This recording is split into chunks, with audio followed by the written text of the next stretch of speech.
C'est l'heure de l'évaluation pour l'accord cadre de paix, de sécurité et de développement signé à Addis Abeba en 2013 en faveur de la République démocratique du Congo et des pays de la région des Grands Lacs.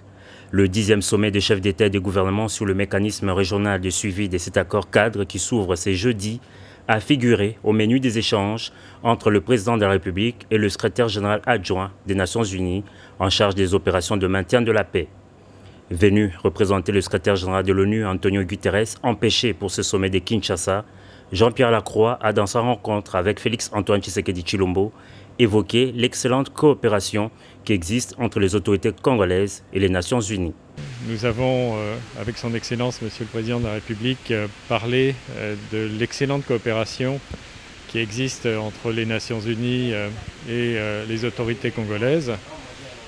J'ai exprimé notre reconnaissance pour son engagement personnel, pour que cette coopération se développe et se renforce encore. Et nous étions avec Madame Bintou Keïta hier à l'est du Congo, en Ituri et au Nord Kivu. Et nous avons vu à la fois qu'il y a un travail très concret de protection des civils. Nous sommes allés dans un site de personnes déplacées où nos collègues militaires, humanitaires, les collègues des FARDC, j'avais l'honneur d'être accompagné par le ministre de la Défense, travaillent ensemble. Et nous avons eu aussi un exemple concret. La Commission de l'Union africaine prendra également part au 10e sommet de Kinshasa. Son président Moussa Faki, reçu par le chef de l'État, souhaite que les assises de ce jeudi soient une occasion de faire une évaluation sans complaisance et de prendre des mesures concrètes pour mettre un terme au cycle de violence dans la région des Grands Lacs.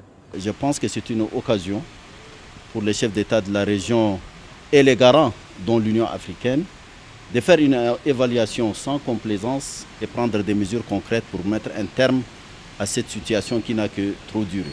Donc on a abordé cette question.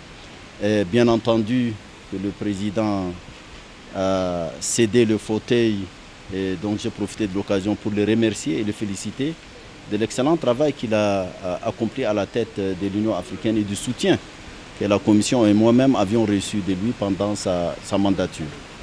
Il y a donc à espérer et les résultats du sommet de Kinshasa seront très attendus.